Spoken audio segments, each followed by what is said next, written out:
Being confident in yourself can change your life, and I'm going to explain how in this video. Confidence is not only a condition, it is a tool to propel you forward in your life and the things that you do, to put you steps closer to your dreams, and to validate yourself in your own mind so that you know you're the one that's capable of doing the things that you want to do. I want to talk about the difference between cockiness and confidence. Cockiness is arrogance embodied in the way you express yourself, whereas confidence is power embodied in the way you express yourself. Many think confidence is just a condition, but I like to go a step further and say that it is power. It gives you yourself power to manifest, to attract the things that you want. Cockiness is external. It's arrogance towards other people, displaying that you can do something. But confidence is internal, right? You're not necessarily telling people, oh, I can do this thing, I'm so good at this thing, but it's just a knowing. It's something in your mind. You know that you're capable of doing that thing. Everybody says to be confident, but nobody tells you what that can actually do for you. Nobody tells you what being confident gets you and why cockiness is a bad thing. But I want to give an example of confidence embodied in somebody's art and why it's not cocky, why it's really just confidence. In Drake's album, 2013, Nothing Was the Same, he drops a song called Tuscan Leather. And in this song, there's a lyric that goes, just give it time, we'll see who's still around a decade from now. This was a rapper still in the early stages of his career, up and coming in 2013. Well, at that point, not necessarily up and coming, but definitely in the early stages of his career, predicting his fame 10 years from now and his success 10 years from where he was. And in 2023, he proved it.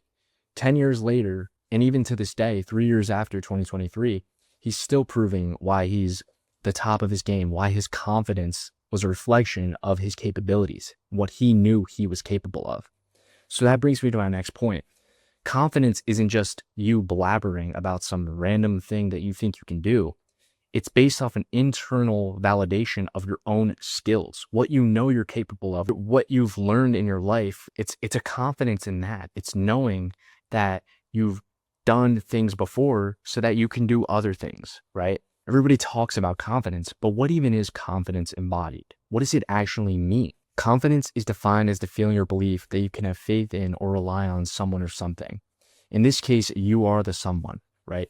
You rely on yourself based on your past skills to do something. And I want to tie this into the concept of delusion. Delusion is literally defined as somebody holding fixed beliefs to something that has shown evidence of the contrary, of the opposite of that belief. So when you pair delusion with confidence in your delusions, that is where your attraction starts to become a reality. If you can say one thing and believe in one vision for yourself, and then pair it with the confidence of your skills, of your current skills, or skills that you learned in the past, and your abilities, then you can start to build on this idea that you can actually reach that thing with that faith and that feeling in yourself based on skills and confidence. The path towards what you want will start to reveal itself naturally. And that is the law of attraction embodied.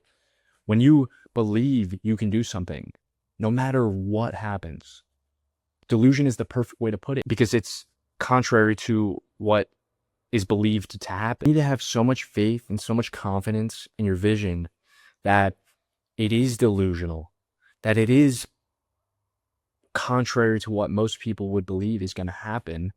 And despite that, you still believe, you still know that no matter what you want is going to happen. And this is where greats are made, right? This is where you get put in that category and you have the ability to build on that confidence, right? At the point that Drake was at when he dropped that album, he might have not been the most established, but he certainly had done enough to be able to build on what he had. And that's when he made that delusional claim that 10 years from now, he would still be on top. And he still is. He was able to make his confidence a reality because he was building off the current skills that he already had. And he was just so confident in them that he didn't care what anybody else thought. So in real time, how is this concept applicable? How can you be so delusionally confident in what you're doing or what your goals are that you make them happen? So the best advice I'll give is to reflect on yourself first. Understand what your skill set is, right?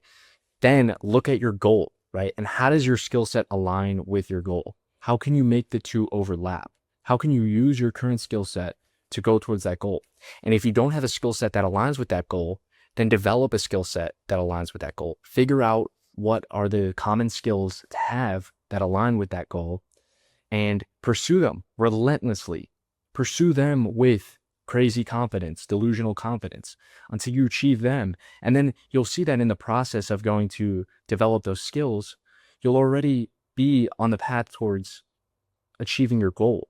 And that's how it happens. That's how the magic happens. So you just need to have this faith and this delusion in yourself because nobody else will. Nobody else will. Everybody's going to say that they believe in you, but you just need to understand that you're in the driver's seat. You're the only one that can make your dreams happen. Thank you for watching.